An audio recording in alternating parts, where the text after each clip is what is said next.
नमो बुद्धाय मित्रांनो, आपल्या सर्वांचे पुन्हा एकदा आपल्या मनपसंत चॅनल मन शांतीवर स्वागत आहे. सर्वप्रथम मित्रांनो, आपल्या सर्वांचे मनपूर्वक आभार. आपल्या सर्वांच्या पाठिंब्यासाठी तसेच तुमच्या सर्वांचे सहकार्य असेच लाभेल असा विश्वास व्यक्त करते.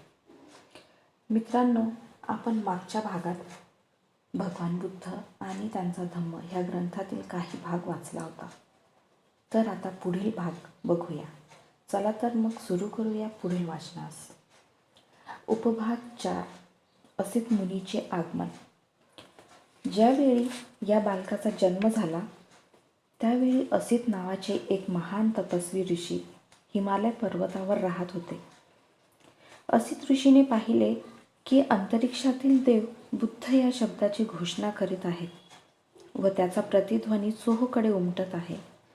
त्यांनी पाहिले की ती आपली वस्त्राभूषणे मिरवून इकडे तिकडे हर्षभराने फिरत आहेत. त्यांनी विचार केला, ज्या ठिकाणी बुद्धाने जन्म घेतला आहे तेथे मी का जाऊ नये. त्याने आपल्या दिव्य दृष्टीने सर्व जंबूद्वीपाचे निरीक्षण केले. तेव्हा शुद्धोधनाच्या गृही तळपणारे एक दिव्य बालक जन्माला आले असून त्यामुळेच अंतरिक्षातील सर्व देव हर्षभरीत झाले आहेत असे त्यांना दिसले.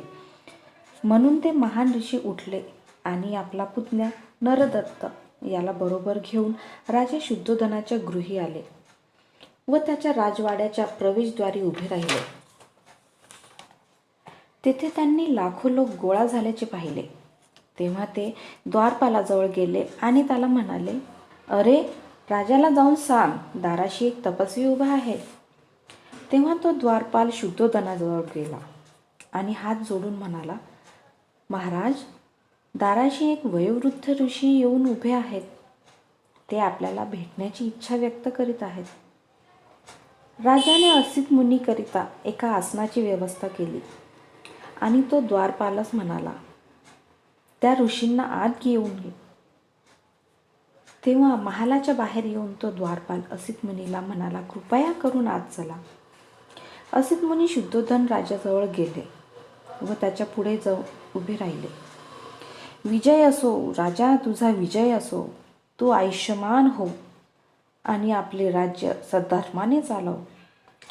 तेव्हा शुद्धोधनाने असित मुनींना साष्टांग नमस्कार घातला आणि त्यांना बसण्याकरिता आसन दिले.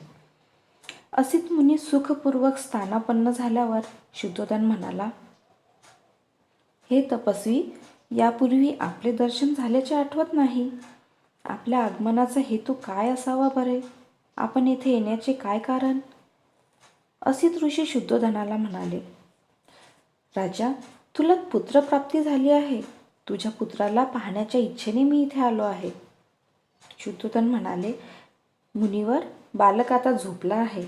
थोडा वेळ आपण थांबण्याची कृपा कराल का? ऋषी म्हणाले, राजा, असले थोर महात्मे जास्त वेळ झोपत नाहीत. हे थोर महात्मे स्वभावतःच जागरूक असतात. इतक्यात त्या महान ऋषीवर अनुकंपा दाखवून त्या बालकाने आपण जागा झाल्याची हालचाल केली. बालक जागे झालेले पाहताच शुद्धोधनाने आपल्या दोन्ही हातांनी त्याला उचलून घेऊन ऋषीच्या समोर आणले. असित ऋषींनी त्या बालकाला निरखून पाहिले. तेव्हा ते महापुरुषाच्या 32 लक्षणांनी व 80 शुभचिन्हांनी युक्त असलेले त्यांना दिसले. त्याने पाहिले की त्याचा देह शुक्र आणि ब्रह्मा यांच्यापेक्षाही अधिक तेजस्वी आहे व त्याचे तेजोमंडल त्यांच्यापेक्षा शतसहस्त्रपटीने अधिक देदीप्यमान आहे. असित ऋषीच्या मुखातून त्वरित उद्गार निघाले, निसंदेह या पृथ्वी तलावर हा अलौकिक पुरुष अवतरला आहे. असे म्हणून असित मुनी आपल्या आसनावरून उठले व आपले दोन्ही हात जोडून त्यांनी त्या बालकाला साष्टांग नमस्कार घातला. त्यांनी बाळाभोवती प्रदक्षिणा घातली आणि त्याला आपल्या हातात घेऊन ध्यानमग्न स्थितीत ते उभे राहिले. असित ऋषीला पूर्वीची सुपरिचित भविष्यवाणी माहीत होती. गौतमाप्रमाणे महापुरुषांच्या 32 लक्षणांनी युक्त असलेल्यांच्या पुढे 2च मार्ग असतात, तिसरा नाही. जर तो मनुष्य जीवनात राहिला तर तो चक्रवर्ती सम्राट होईल, पण जर गृहत्याग करून त्याने संन्यास घेतला तर तो सम्यक संबुद्ध होईल. असित ऋषींना खात्री होती की हे बालक गृहस्थी जीवनात राहणार नाही. त्या बालकाकडे पाहून अश्रू ढाळीत दीर्घ निश्वास टाकीत ते ऋषी रडू लागले. असित मुनी ऋषी अश्रू ढाळीत आहेत व दीर्घ निश्वास टाकीत आहेत हे शुद्धोधनाने पाहिले.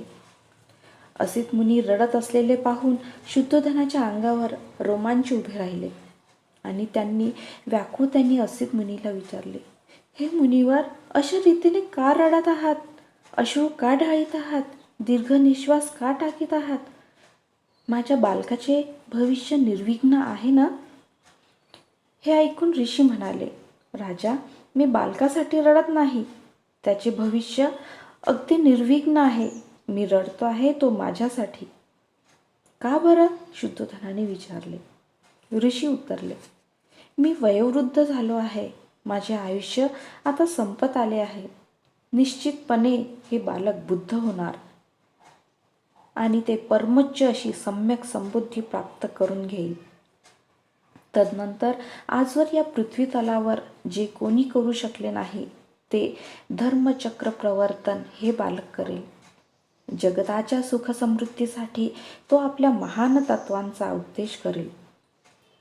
ज्या धार्मिक जीवनाची तो घोषणा करेल ते जीवन आरंभी कल्याणकारक, मध्ये कल्याणकारक आणि अंती कल्याणकारक असेच असेल.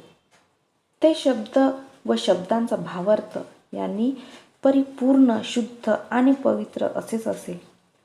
ज्याप्रमाणे एखादे उंबराचे फूल क्वचितच वेळी व स्थळी या जगतात उमललेले दिसते, त्याचप्रमाणे असंख्य पर्व कालानंतर या जगतात एखाद्याच वेळी व स्थळी पूजनीय बुद्ध उदयास येतात.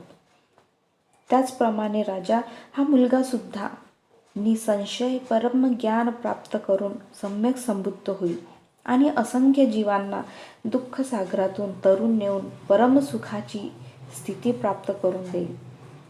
परंतु मी त्या बुद्धाला पाहू शकणार नाही, म्हणून मी रडत आहे आणि या दुःखामुळेच मी असा दीर्घ निश्वास टाकीत आहे, कारण मला या बुद्धाची पूजा करावयास मिळणार नाही.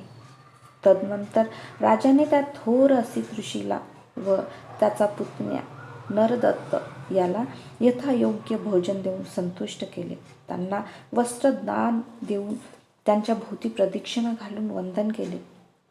तेव्हा असित मुनी त्यांचा पुतण्या नरदत्त याला म्हणाले, नरदत्ता, जेव्हा हे बालक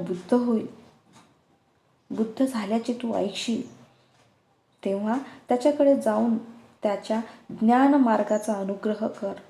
ते तुला सुख शांतीचे व कल्याणप्रद ठरेल. असे म्हणून असित मुनींनी राजाची अनुज्ञा घेऊन ते आपल्या आश्रमाकडे निघून गेले.